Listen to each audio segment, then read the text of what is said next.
Good night. Apa ada ya? Saya Didi dan saya Kuli. Di film-film itu suka ada tokoh jahat yang menganiaya orang miskin. Tujuannya memang mungkin untuk dramatis. Tapi menurut saya gak perlu ada orang jahat. Tanpa orang jahat pun hidup orang miskin udah dramatis. Jangankan dijahatin ya, dalam seminggu aja ada temen yang kawinan, kita mah ngerasa dibegal. Bayangin aja, 50.000 satu amplop kali 3, 150.000. Duit buat cicilan kasur hilang. Kurang dramatis apa? Terus di film-film tuh suka ada yang menurut saya tokoh yang gak masuk akal, gak pantas. Ada nih biasanya gadis miskin, buat makan aja susah. Tapi make upnya tebel. Alisnya ditato. Tato naga.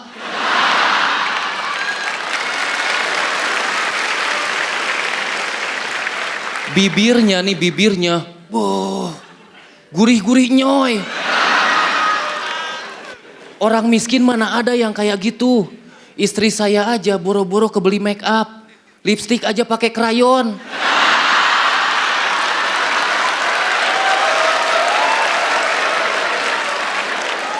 Anak saya nih lagi ngegambar. Nah pinjem ya sebentar. Yang mana mah? Itu yang warna hijau.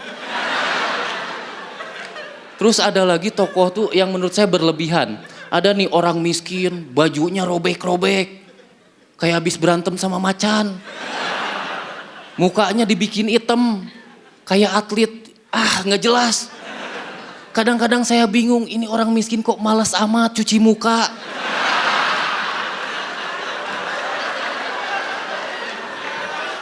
Saya sih bukan merendahkan orang yang membuat film. Saya yakin mereka udah belajar 5-10 tahun. Tapi jangan salah, saya 34 tahun. Berperan jadi orang miskin.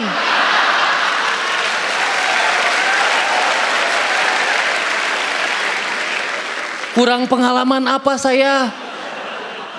Saya ini orang miskin senior.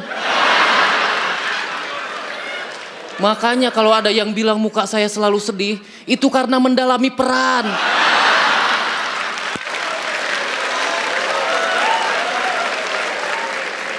Terus ngomong-ngomong soal film, saya tuh pengen nanya sama Pak De Indro, Pak De.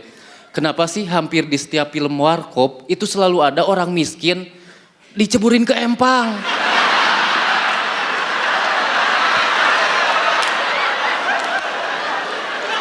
Kuli bangunan ketiban bata. Tukang beca nyangkut di pohon.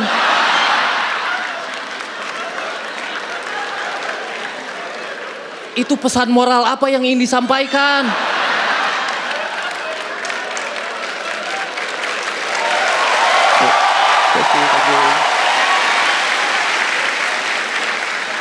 Nih jangan-jangan Pak De Indro selama ngelihat saya di sini otaknya itu mikir. Nih orang miskin enaknya diapain ya?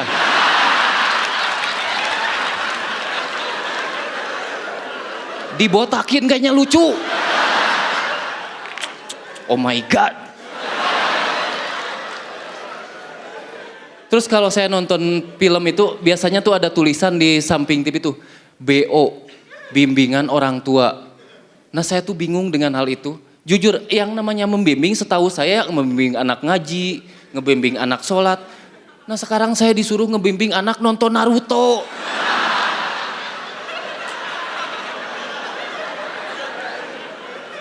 Apa yang harus saya jelaskan? Lagi pula kalau masalah film kartun mah justru anak saya yang membimbing saya. Saya nih lagi nonton Doraemon sama anak saya. Pak lihat tuh Pak, Bapak waktu kecil pasti kayak si Nobita. Malas belajar, makanya jadi kuli bangunan. Saya Dede, terima kasih. Luar biasa Kang Dide. Luar biasa.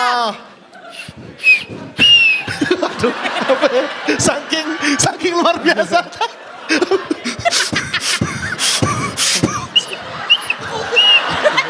Saking luar biasanya. Saking luar biasanya. Luar biasa Pak Didi, langsung aja apa kata Bang Panji?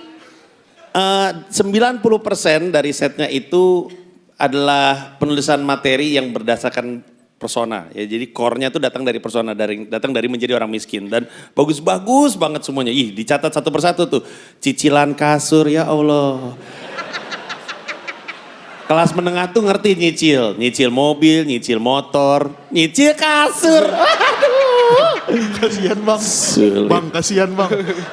Iya, gue paham, gue juga.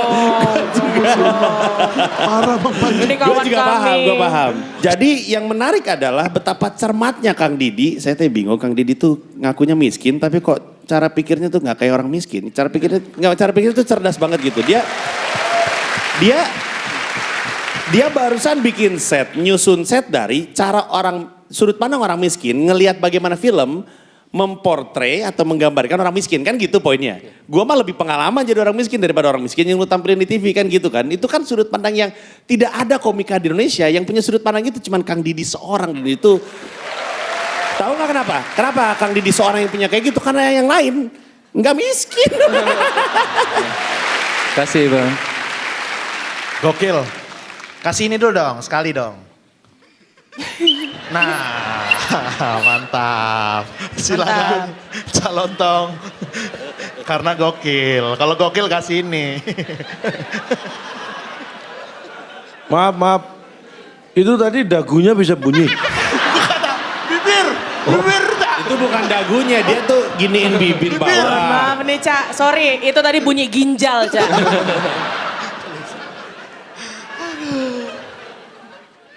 Kang Didi, Iya Cak. saya mencatat dari 5 yang sudah tampil,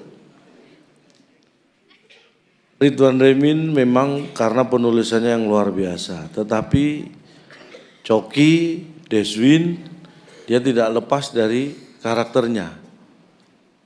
Alip tadi yang nggak nongkrong.